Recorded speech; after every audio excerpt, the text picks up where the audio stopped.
In Florida, a man was recently sentenced to 25 years in jail for selling prescription pain medication. He's a first-time narcotics offender and father of three.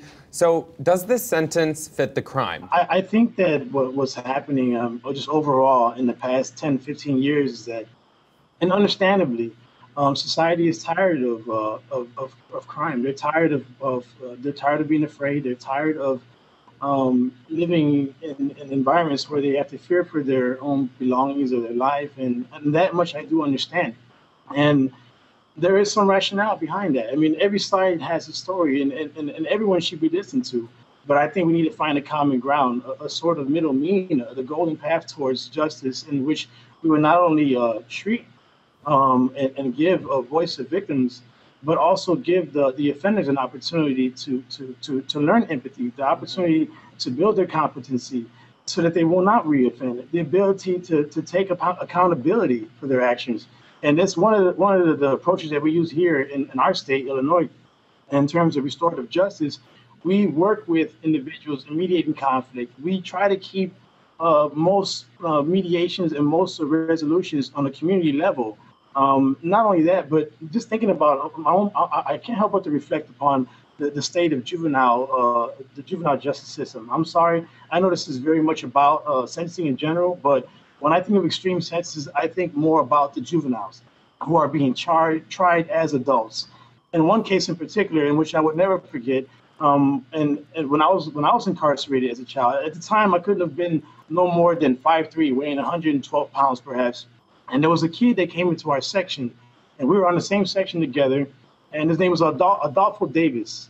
And at the time of his offense, he was 14 years old. They charged him with a double murder. He was not the one who actually committed the murders, but he was present, he was involved.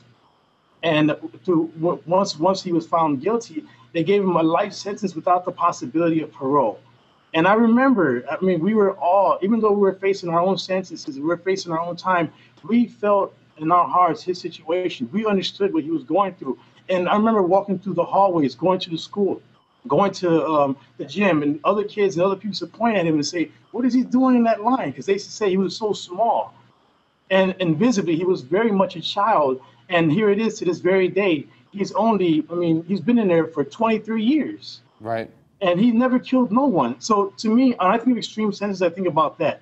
I also think about juveniles who are being tried as adults for drug offenses. We're talking about 14, 15-year-old kids who are caught with drugs and being tried as adults. And what people are not realizing is that a criminal conviction, which stays on your record throughout your life, has a ramification upon you that goes beyond your youth. Right. It follows you for the rest of your life. It totally impacts the full spectrum of future opportunities in terms of employment, education, government benefits. I cannot explain to you how a simple drug offense, when you're being tried as an adult, can pretty much stratify you to a lower level of socioeconomic mobility. And unfortunately, you're not going to make it if you don't have support. And yet we look at them and we expect them to succeed. We expect them to change. We expect them to take on a whole different perspective of life. But yet society already counted them out as a statistic. And that's to me, in my own personal view, is just completely extreme.